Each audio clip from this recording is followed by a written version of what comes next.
Call on the Right Honourable Chris Hipkins. Thank you, Mr Speaker. To the Prime Minister, does he have confidence in all of his ministers? The Honourable Prime Minister. Thank you, Mr Speaker. Yes, and I take my line up over his every day of the week because inflation is beat, interest rates are falling and exports are rising fast thanks to our farmers and growers competing so well on the world stage. New Zealand had a team that spent 6 years wasting money. Now they have a team that's actually fighting for Kiwi so they can get ahead and build a bigger, better economy with higher incomes and more jobs. That means promoting more tourism, more investment, more infrastructure, more farming, more fishing and mining, and we're doubling down on all of that so we get this economy moving. Supplementary. Does he stand by his comment that David Seymour has not breached the Cabinet Manual, given the Cabinet Manual says that ministers must conduct themselves in a manner appropriate to their office, are expected to act lawfully and are seen to uphold the highest ethical and behavioural standards, including good judgment, given recent revelations that David Seymour intervened in a police murder investigation, referred a sexual abuse survivor to an ACT Party lawyer rather than to the police, and just yesterday, potentially illegally attempted to drive a Land Rover up the front steps of Parliament? Yes. Supplementary question, Mr Speaker. Is he therefore confident that driving a Land Rover up the front steps of Parliament is a lawful activity? Ultimately, that's a decision for the Speaker, and he's addressed that today. Speaker. Supplementary question, Mr Speaker. Well, does he agree with Christopher Luxon, who said that of ministers involving themselves in police matters, quote, "This would not be tolerated under a national government I lead. New Zealanders expect ministers to hold themselves to the highest standards." If so, what happened to those standards? Well, as I said yesterday, I made my position clear. He wrote the letter before he was actually a government minister, before the government was formed. Supplementary question. How can New Zealanders have any respect for his leadership when his own soon-to-be Deputy Prime Minister called him ill-advised for questioning his decision to undermine the separation between politics and the judicial system? Again, I made my position clear yesterday on the letter. He wrote it before he was in government and before he was a minister. There's a government focus on economic growth. Supplementary question. Has he asked David Seymour if he has ever received political donations from Philip Polkinghorne? If not, why not? No, and I have nothing else to say on it. Given David Seymour has refused to answer publicly whether he has received donations from Philip Polkinghorne, and the Prime Minister is the only person who can judge whether there is a conflict of interest with regard to David Seymour's interventions in the case, why hasn't he asked him? Because the minister was not a minister at the time in which he sent the letter. He was an MP outside the government and not a minister. Very simple. A point of order, Right Honourable Chris Hipkins. The issue of whom people have received political donations from is material to conflicts of interest now, presently, regardless of whether the donation was received before they were a minister. The receipt of a political donation from someone can cause conflict of interest. The Prime Minister is responsible for managing cabinet conflicts of interest. If he's not asking ministers that question, he's not doing his job.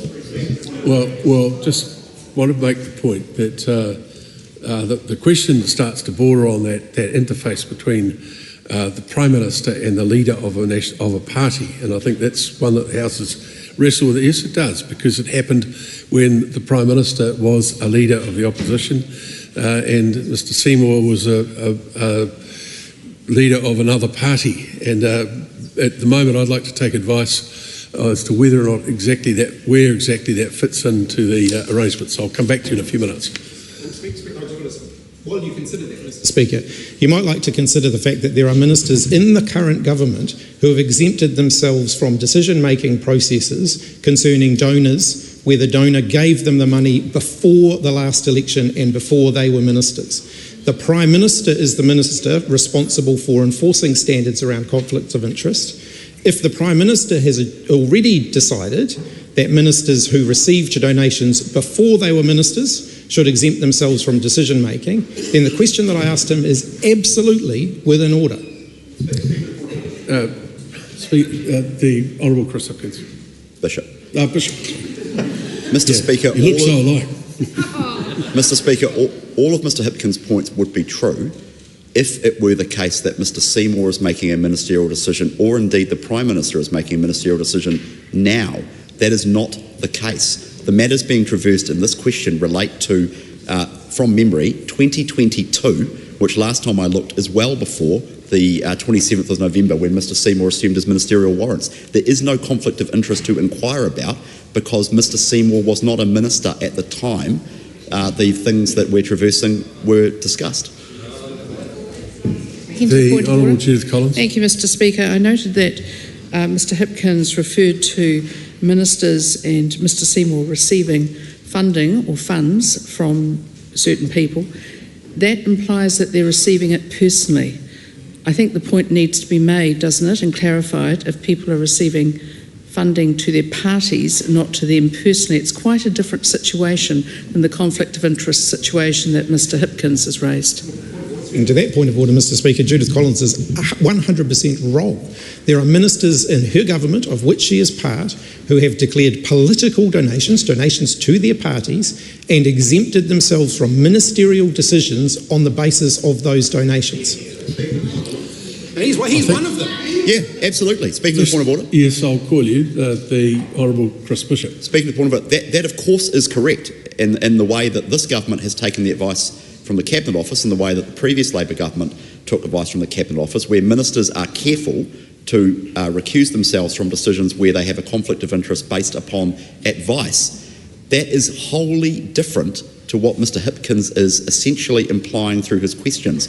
Mr Seymour is a minister in this government, but we are not talking about an active ministerial decision where a conflict of interest may arise. We are traversing something that happened 2 years ago and in relation to the particular matter where he was the MP for Epsom. We are not talking about a ministerial decision. There is no conflict of interest. Speaker, I think the member is deflecting somewhat from my question, which was whether a donation was received by David Seymour in his political capacity, whether he received a political donation. He's trying to then divert that onto other things. It is a simple question as to whether a political donation was received.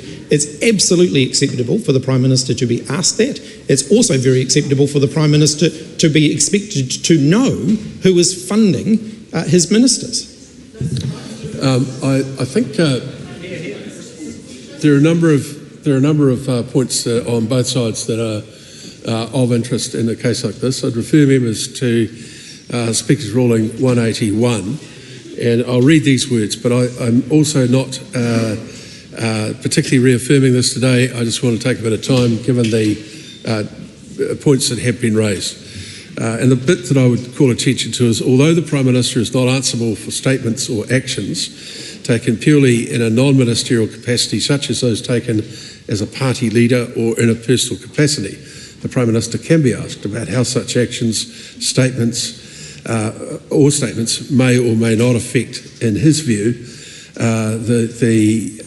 his view of a minister's judgment and his confidence in the minister. So the questions were along those lines. I think where we get into a bit of trouble is the specifics of the question, and that's what I want to have a bit of a think about over the next 24 hours. Supplementary. Why hasn't he demanded... Point of order, the Honourable Judith Collins. Thank you, Mr Speaker. Mr Speaker, Mr Hipkins has done it again. He has actually slurred all the ministers by saying the House is entitled to know who is funding his ministers. Now, actually, we're funded by the taxpayer, just like everybody in this House. We are not funded by particular people, and I think it is quite wrong for him to get away with implying otherwise.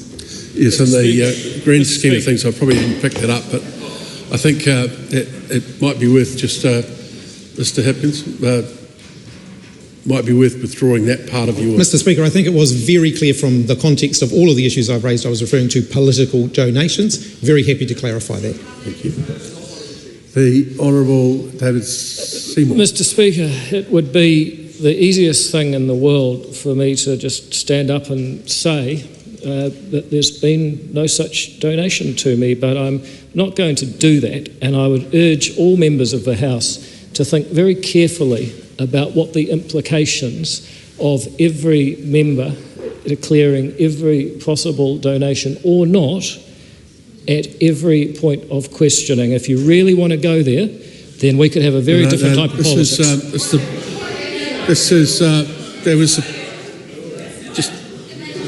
Hold on. There was supposed to be a point of order, not a statement. I think we'll move now to, have you got further supplementaries? to the Prime Minister, why hasn't he demanded a resignation letter from David Seymour, particularly given that David Seymour himself said in 2023 that ministers interfering in judicial decisions should be, quote, prepared to resign the post if the Prime Minister thinks that's in the best interests of New Zealand? Clearer to the member, but what I've said before, which is the Minister wrote the letter while he was an MP, before he was a Minister, before he was in this government. And I'm just reminded of the words of the Canadian songstress Alanis Morissette, who said, "Isn't it ironic? Because let me give you 4 names: Michael Wood, Mecca Faiteri, Stuart Nash, and how about Kerry Allen?"